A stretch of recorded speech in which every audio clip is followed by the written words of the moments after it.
સાંસદ આજુ બી આ અહીંના લોકો એસટી કમિશન સુધી પહોંચ્યા, પોતાનો સૌ ખર્ચે કરીને 100-150 લોકો એટલા પહોંચ્યા એસટી કમિશન. ગુહાર લગાવ્યા, સાહેબ અમારા ત્યાં અસ્તિત્વ, અમારી સંસ્કૃતિ, અમારી ધરોહર, અમારો ઇતિહાસ ખતમ થઈ જવાનો, અમને બચાવો. ત્યારે અમારા સામે सांसद कॉल आवे कि जो 100-150 लोग जो आए हैं उनके साथ मैं भी हूँ. गजब बात है वस्तु पर. જ્યારે ત્યાં પહોંચ્યા ત્યારે એમને ધ્યાનમાં આવ્યું કે इस मुद्दे को लेकर मैं संसद में उठा रही हूँ.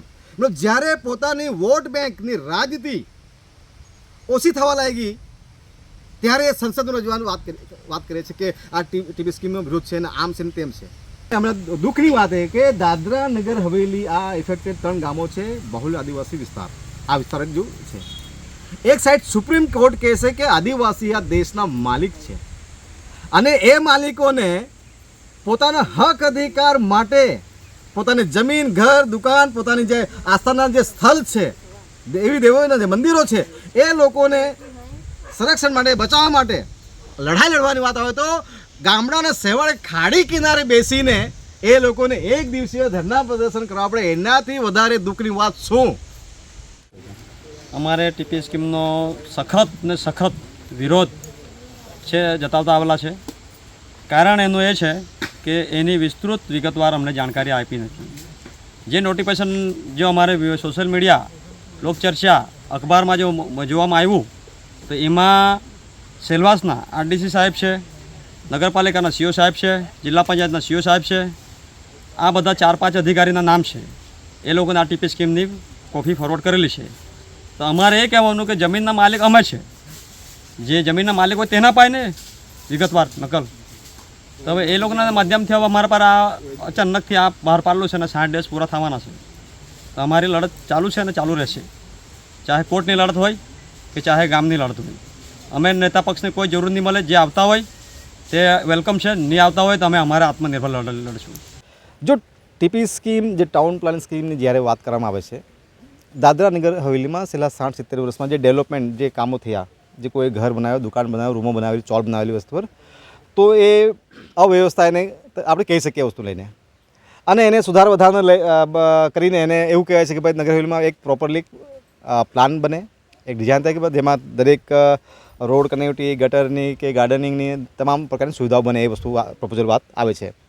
પણ એવી કોઈ પણ દાદરા નગર હવેલીમાં એવી કોઈ પણ સ્કીમ આવે જ્યારે, તો એ સ્કીમને લઈને જે એના પ્રદેશનું જે વહીવટીતંત્રનું કે જે વિસ્તારમાં જે કંઈ સ્કીમ યોજનાઓ લાવી રહ્યા છે તો અને જે ઇફેક્ટેડ પરિવારો થઈ રહ્યા છે એ વિસ્તારમાં એ લોકોને જાણકારી આપવી જોઈએ. ઇવન જે એવું વાત આવે કે હવે આ ઇસ્યુને લઈને વહીવટીતંત્રએ આનંદ ફાનંદમાં આવીને એ લોકોએ ટીપી સ્કીમ ઘોષિત કરી દીધી અને 60 દિવસ સમય આપી દીધો. જ્યારે તમે ટીપી સ્કીમની તમામ પ્રકારના નીતિ, નિયમો, ગાઈડલાઇન બધું બનાવી જ મૂકેલું છે, રેડી જ છે, તો પછી 60 દિવસ સમય આપીને તમે આ જે લોભામણી વસ્તુ મૂકી રહ્યા છે કે ભાઈ તમે એમાં પોતાનો સુધાર કરો, એમાં તમે શું ચાહતા હશે, હું છે, તો આ તદ્દન દાદરાનગર હવેલી વહીવટીતંત્ર અહીંના લોકોને ગુમરાહ કર્યું છે. એની પાછળ બહુ સ્પેશિયલી સ્કીમ, આ પાછળની યોજના પાછળ આ એક દાદરાનગર હવેલીમાં લેન્ડ બેંક બનાવવાનું એક મોટું ષડયંત્ર છે, જેમાં 60-70% લોકોને નુકસાન છે અને 30% જે વેપારી વર્ગ છે, જે બિલ્ડર લોબી છે, જે લોકો ઇન્વેસ્ટર છે, જે લોકો જમીન લે છે, એ લોકોના રાતોરાત જમીનના ભાવો ઉચકાયા છે. આ સ્કીમ પાછળ તમે એ જો, આ એક પ્રી પ્લાનિંગ હતું દાદરાનગર હવેલી દમણ સાથે જોડવાનું. દમણમાં જે ઓલરેડી જે ટીપી સ્કીમો લાગુ થઈ ગયેલી એમાં લાવ્યા અને 2020, 21, 22માં એ લોકોએ એમેન્ડમેન્ટ કર્યા, નવા 2023માં GDR 2023 લાવ્યા. તમામ દાદરાનગર હવેલીના ઘરોને દુકાન, રૂમ, મંદિર, ચર્ચ, જે બધા જ વસ્તુઓ અવૈધ ઘોષિત કરી દીધા. હવે એની GDR લાવ્યા અને હવે 2025-26માં જ પાછું નવું એમેન્ડમેન્ટ લાવ્યું ને આ ટીપી સ્કીમ લાવ્યા. હવે શું છે કે આ સાઈડ જમીન લેવાના, જમીનનો પૈસા આપવાના, પણ એ જમીન પર 60-70 વર્ષથી જે ઘર, દુકાન, રૂમ, ચોલ જે બનેલી છે એના પૈસા ચૂકવવા નહીં પડે, જેના માટે એ લોકોએ GDR 2023 લાવેલા. અને હવે કહે કે ભાઈ હવે જે એવા સાઈડ જમીન લેવાની વાત કર્યા છે, જેના કારણે જ આ 9-10 વર્ષમાં એ લોકોએ જતરી ભાવની વાત કરવાનું આવી, એ વધારો જ નહીં આવ્યો. જમીન લેવાના તમે 40% જમીન આજે, અને એ જમીનનો ભાવ આપવાનો તમે 2015નો. વાહ! તમે એ જમીનને લઈને એ જમીન તમે લેવાના અને એ જમીન પર ડેવલપમેન્ટ કરવાનું તમે પ્રાઇવેટ લોકોને આપવાના. એટલે એમાં અધિકારીઓ અને જે વેપારી વર્ગની ચાંદી. એની સાથે સાથે તમે એ પણ જો કે દાદરાનગર હવેલીમાં મને એ સમજ નથી પડતી કે દાદરાનગર હવેલીમાં જે બી સ્કીમો આવે છે, આવી જ્યારે સ્કીમ જ્યારે યોજનાઓ બની રહી હતી ત્યારે સાંસદ ક્યાં ઊંઘી ગયેલા? જ્યારે ટીપી સ્કીમ બની રહી હતી કે જ્યારે આ બધું ચાલી રહ્યું હતું ત્યારે એ લોકોની જવાબદારી કે આવી બધી સ્કીમો આવી હતી, આવી બધી યોજનાઓ આવી હતી, ત્યારે નગરપાલિકા બધી ક્યાં હતી? ચૂંટાયેલા લોકો ક્યાં હતા? અને સત્તા પક્ષના નેતાઓ ક્યાં હતા? અને જ્યાં સ્કીમ બન્યા બાદ તમે કહી રહ્યા છે, સંસદમાં બોલી રહ્યા છે, એક સાઈડ એ લોકોની સરકાર જ છે, જે સાંસદ બીજેપીના સાંસદ છે એમની સરકાર છે, એમનું જે વહીવટતંત્ર છે, એમની નગરપાલિકા છે, એ પોતે સાંસદ છે, એમનું જ વહીવટતંત્ર છે, એ સંસદનું ગુહાર લગાવે છે કે ભાઈ ટીપી સ્કીમ આમ થાય છે, તેમ થાય છે, તાના લોકો અરે ભાઈ વિરોધ કરે છે. હવે રજૂઆત વાત કરું છું, એના પહેલાં તમે 2-3 મહિના, 4 મહિના, 6 મહિના, વર્ષ પહેલાં તમે આ બધી સ્કીમ યોજના બની રહી હતી ત્યારે તમે ક્યાં હતા? સાંસદ આજુ બી અહીંના લોકો એસટી કમિશન સુધી પહોંચ્યા, પોતાનો સૌ ખર્ચે કરીને 100-150 લોકો જેટલા પહોંચ્યા. એસટી કમિશન ગુહાર લગાવે, સાહેબ અમારા ત્યાં અસ્તિત્વ, અમારી સંસ્કૃતિ, અમારી ધરોહર, અમારો ઇતિહાસ ખતમ થઈ જવાનો, અમને બચાવો. ત્યારે અમારા સામે सांसद कॉल आवे कि जो 100-150 लोग जो आए हैं उनके साथ मैं भी हूँ. गजब बात છે वस्तु पर. જ્યારે ત્યાં પહોંચ્યા ત્યારે એમને ધ્યાનમાં આવ્યું કે इस मुद्दे को लेकर मैं संसद में उठा रही हूँ.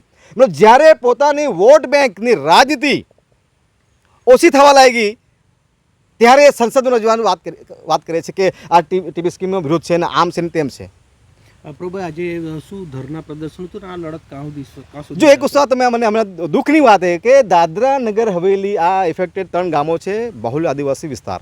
આ વિસ્તાર જો છે, એક સાઈડ સુપ્રીમ કોર્ટ કહે છે કે આદિવાસી આ દેશના માલિક છે અને એ માલિકોને પોતાના હક અધિકાર માટે પોતાની જમીન, ઘર, દુકાન, પોતાની જે આસ્થાના જે સ્થળ છે, દેવી દેવોના જે મંદિરો છે, એ લોકોને સંરક્ષણ માટે, બચાવવા માટે લડાઈ લડવાની વાત આવે તો ગામડાના સેવાળે ખાડી કિનારે બેસીને એ લોકોને એક દિવસીય ધરના પ્રદર્શન કરવા પડે. એનાથી વધારે દુઃખની વાત શું?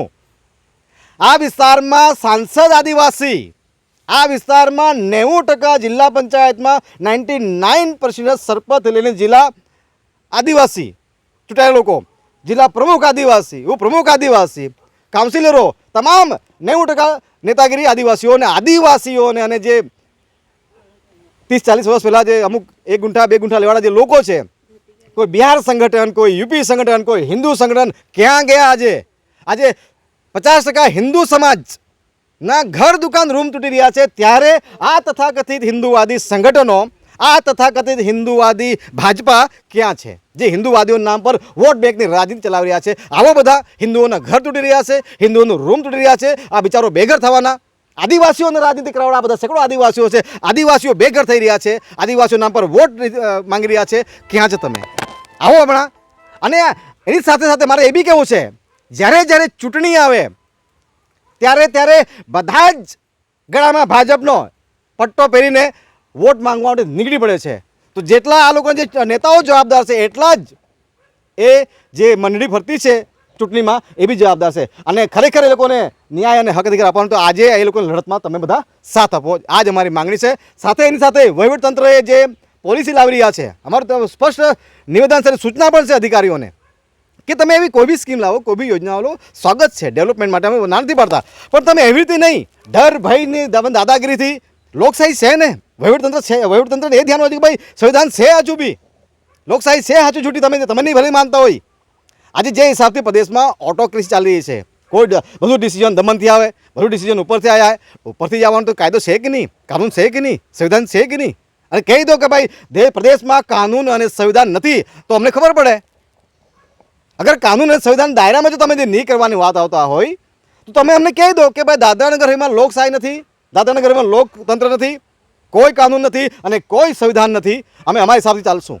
તો પછી અમને ખબર પડે અને ત્યાર પછી અમારે લોકોએ જનતાએ નિર્ણય લેવાનો કે અમારે શું કરવાનું. આ લડત ક્યાં સુધી જશે? આ લડત માટે અમે આ તમામ સાથીઓને, આદિવાસી સમાજ થઈને 1-2 ગુંઠાવાળા તમામ સાથીઓ એમ બધા છે કે આ વહીવટતંત્ર બિલકુલ નફ્ફટ છે, એ બિલકુલ જાડી ચામડી થઈ ગયેલી છે. એ લોકોને અહીંયા કોઈ ડાયરેક્ટ સાંભળવાનું નથી આ બધા પરિવારોને કે આજ સુધી કેટલી એવી ઘટના બની છે, કેટલા લોકો અહીંયા સુસાઇડ કર્યા છે, વહીવટતંત્રને કોઈ પડી નથી. આ તમામ સાથીઓને મારા આ મિત્રોને એક જ નિવેદન છે કે વહેલી તકે જલ્દીથી જલ્દી તમે હાઈકોર્ટમાં પહોંચો, હાઈકોર્ટમાં ગુહાર લગાવો અને હાઈકોર્ટના માધ્યમથી આ લડાઈ લાંબી છે, હાઈકોર્ટથી લઈને સુપ્રીમ કોર્ટ સુધી જવું પડે એવી આ લોકોએ તૈયારી કરે તો જ આ લોકોની જમીન બચી શકે. અને એ પણ છે કે જે ટીપી સ્કીમ આવી છે એમાં સંશોધન થવું જોઈએ. આપણે એવું નથી કે ભાઈ રદ કરી નાખો, બંધ કરી નાખો, આપણે એવું નથી કહેતા, પણ એમાં સંશોધન જોઈએ. તમે 40% જમીન લેવાના, એનો ભાવ આપવાનો તમે 2015નો, એ સાથે તમે કે જેનું ઘર છે એ ઘરના તમને કોન્ટ્રીબ્યુશન આપવાના. ડેવલપમેન્ટ સરકાર રોડ, લાઇટ, પાણીની વાત, કોન્ટ્રીબ્યુશન જનતાએ આપવાનું. આ કયા કહેતા કોઈના 10 લાખ, કોઈને 20 લાખ, 1 કરોડ, 2 કરોડ, જેને કોઈ આપ જિંદગીમાં 10 લાખ રૂપિયા જોયેલા નથી, એ માણસ કાથી પોતાના, મતલબ એક ક્લિયર થઈ ગયું કે નગરપાલિકા વિસ્તારમાં અગર ઘર રાખવું હોય તો તમને પૈસો આપવો પડશે, અને પૈસો નહીં આપશો તો એના પર 7%ના હિસાબથી વ્યાજ લઈશું, અને તમે 1 વર્ષમાં નહીં ભર્યા તો પછી ચક્રવૃદ્ધિ વ્યાજ કે જે બી વ્યાજ આવે છે. કેમ કે અમને ખબર છે અમારા બાપ દાદા લોકોએ બળદગાડાની લોન લીધેલી 40, 50, 60, 70, 80 વર્ષ પહેલાં.